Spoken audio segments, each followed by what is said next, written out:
What is going on, guys? Dylan back like I never left. Today I got some doubles for you guys, some USTA or NTRP, however you want to call it, 5.0 doubles.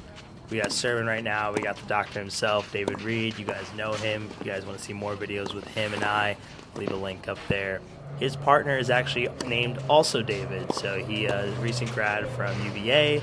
Really nice guy. I'll probably get him on the channel soon. And then I am on the ad side, and Diego just got ace there because David's got a good serve. But we know the Short Kings wanted to take on Goliath. I guess you could say it's David versus Goliath, but we're David, but they're David. That makes any sense? But we got some good doubles here for you guys, and a couple of strategy things that I wanted to talk about in doubles is knowing what your plan is before you're serving. Especially in men's doubles, holding serve is just so important. And so you and your partner at the net have to be on the same page in terms of what you guys are going to do beforehand.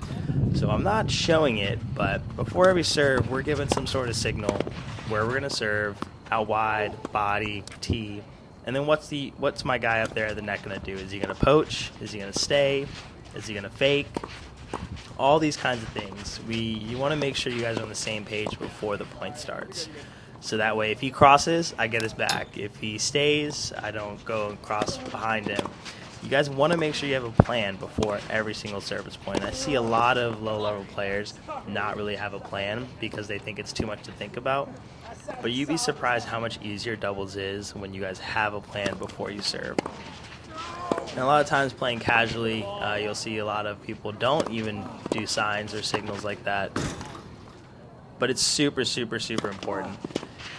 And every time I play doubles, especially if it's with someone who is a good caliber player, we want to make sure we're on the same page. Maybe in mixed, I don't do it as much because maybe my partner at the net can't move as well. But when I'm playing with my buddies, we're always having signs and we're always having a plan.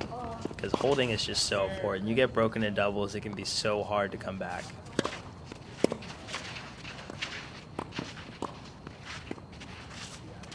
Ooh, that's good overhead. Another thing you'll see is that usually the team that applies the pressure the first is going to win the point. So you see Diego serve and volleying. You'll see me in instances returning, and if it's a good return, coming to the net right away. You want to apply pressure. Where you're at your weakest as a doubles team is when you have one up, one back. That's when you're at your weakest. You're going to be stronger two back or stronger two up. So you got to make that decision quick. How we're going to get out of this one up, one back, because there's so many holes when you're one up, one back. So you see Diego coming in right away, and we win the point because we applied pressure right away.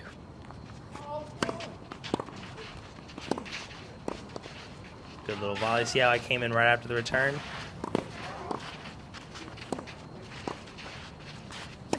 And we end up losing that point, but that's just because David hit a really good shot.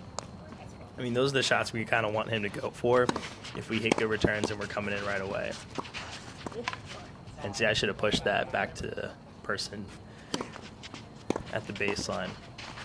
Another thing is with reaction volleys, a lot of times people want to go right back at the net person, but you got to realize the net person is going to be the one who's going to be able to hurt you the most. So a lot of times with the reaction volleys, let's put it back deep to the player back, and you'll have a much better success.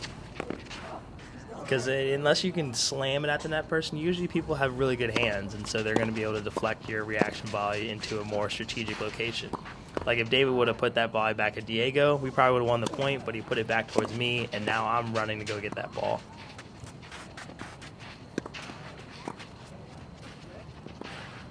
Oh, I just missed it wide there. So I think those are two good facts there that you should make sure that you do when you're playing doubles. Make sure you have a plan before you serve. And if your serve's not good enough to be able to place it, then that's a whole other problem within itself. And maybe we need to go out there and we need to hit some more serves, because that's how you win doubles. You hold serve and you get your first serves in.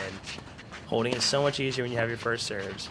I think a lot of people make the mistake where they feel like if we're calling a poach and my guy at the net's going to go, I need to hit a ridiculous fast serve. And I think that's a misconception as well, because from the returner's perspective, on a first serve, they have a defensive mindset.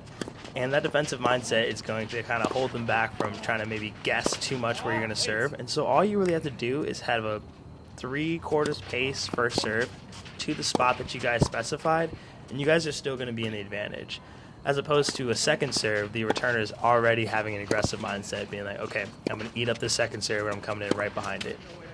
So the first serve really, it needs to be 3/4 pace, and if you're feeling it, I mean, go for it. But we really, it's so much more important than it is in singles to really take care of your first serve.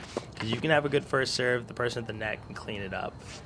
The entire job of you when you're serving is to make your net guy look really, good. Like, that guy should just look like the best volleyer in the world because you're setting him up for really good opportunities.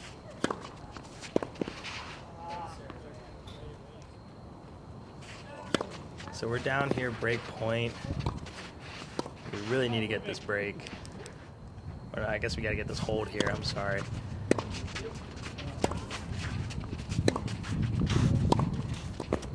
And that's just such a clean volley by David.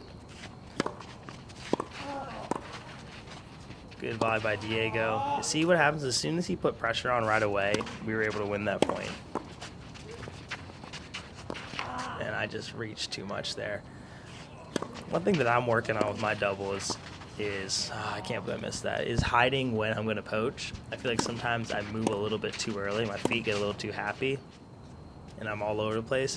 And I especially struggle with it on clay, having that lateral movement on clay and making that first movement quick. And so that's something that I need to work on, and I probably just need to film more doubles just so I can see myself play doubles, because the movement's different. It really is. So we started up here, but looks like they're 15. We get the break. We need the break. Oh, I thought you had it. I thought you had it. I lost you with the white. I was like, he's got to play. I really thought he had it there. I really did.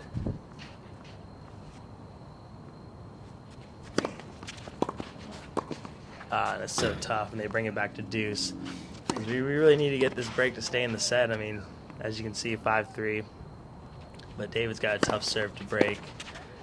And I just missed it wide, and they took that set. So I have another set for you guys coming soon. We switched up the teams a bit, and I'll release that very soon. But go ahead and hit the like button, hit the subscribe button, and hope you guys enjoyed this video.